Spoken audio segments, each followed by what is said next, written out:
সকলক বিনামূলীয়া পাঠ্যপুথি যোগান ধৰা বন্ধ কৰা সিদ্ধান্ত প্ৰত্যাহাৰ কৰা। ছাত্ৰছাত্ৰীক পাঠ্যপুথি যোগান ধৰিবই লাগিব। ছাত্ৰছাত্ৰীসকলক বিনামূলীয়া পাঠ্যপুথি যোগান ধৰিবই লাগিব। মৌলিক অধিকাৰৰ পৰা বঞ্চিত কৰা মানি লোৱা নহ'ব। ছাত্ৰছাত্ৰীসকলক মৌলিক অধিকাৰৰ পৰা বঞ্চিত কৰা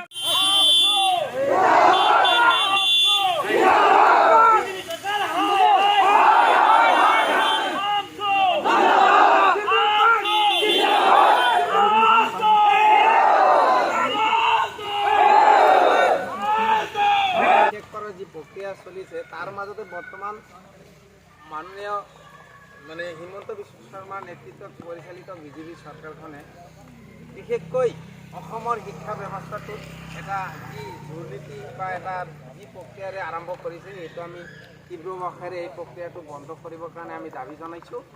কাৰণ চৰকাৰী বিদ্যালয়সমূহত বিনামূলীয়া পাঠ্যপুথি প্ৰদানৰ যি সিদ্ধান্ত, বিনামূলীয়া পাঠ্যপুথি যোগান ধৰাৰ যিটো সিদ্ধান্ত সিহঁতে বন্ধ কৰিছে, যোগান নিদিয়ে পাঠ্যপুথিসমূহ তেওঁলোকৰ ফালৰ পৰা যোগান নিদিব। তাৰ ফলত এই দুখীয়া ছাত্ৰ ছাত্ৰীসকলৰ কেনেকুৱা এটা অৱস্থা হ'ব, এই দুখীয়া মানুহখিনিৰ যি অৱস্থা হ'ব।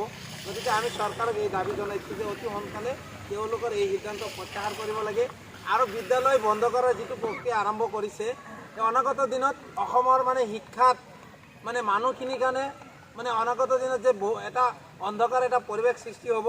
গতিকে আমি আজি এই আন্দোলন কাৰ্যসূচী দি সকীয়াই দিছোঁ যে এই নীতি অতি সোনকালে প্ৰত্যাহাৰ কৰিব লাগে আৰু সংখ্যালঘু মানুহখিনিক বসুন্ধৰা 2ত অন্তৰ্ভুক্ত কৰিব লাগে।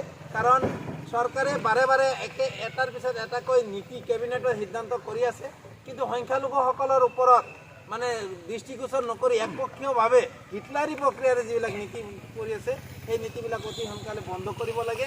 বিশেষকৈ আমি ছাত্ৰ ছাত্ৰীসকল ৰণোজ পেগু ডাঙৰীয়াক আমি আহ্বান জনাইছোঁ যে অতি সোনকালে আপুনি যিবিলাক সিদ্ধান্ত গ্ৰহণ কৰিছে এই সিদ্ধান্ত এটা হতকাৰী সিদ্ধান্ত, এটা হিটলাৰী সিদ্ধান্ত আৰু এটা ছাত্ৰ ছাত্ৰীৰ জীৱন আৰু নিৰাপত্তাৰ এটা ভাবুকি আহিছে।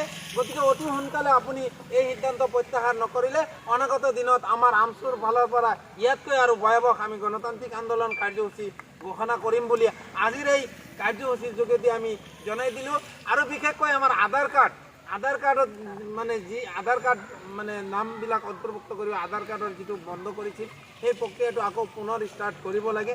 গতিকে আমি আমাৰ এই কাৰ্যসূচীৰ যোগেদি যোৱা আমাৰ কাৰ্যনিৰ্বাহক সভাত এইবিলাক সিদ্ধান্ত গ্ৰহণ কৰা হৈছে আৰু আমি এই প্ৰাথমিক পৰ্যায়ত প্ৰাথমিক এটা আন্দোলন আজি আমি কৰিছোঁ আৰু এইটোৰ যোগেদি আমি সকীয়াই দিব বিচাৰিছোঁ, যদি চৰকাৰে আমাৰ এই দাবীখিনি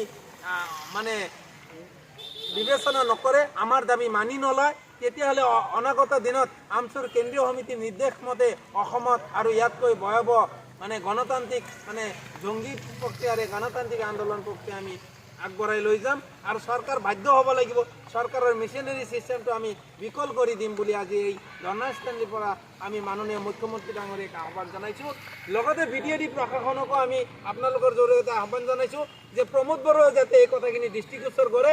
কাৰণ BTCটো আমাৰ শিক্ষা ব্যৱস্থা যেনেকুৱা প্ৰক্ৰিয়াৰে আমাৰ BTCত শিক্ষা প্ৰক্ৰিয়াটো আগবাঢ়ি যাব লাগিছিল, আগবাঢ়ি যোৱা নাই।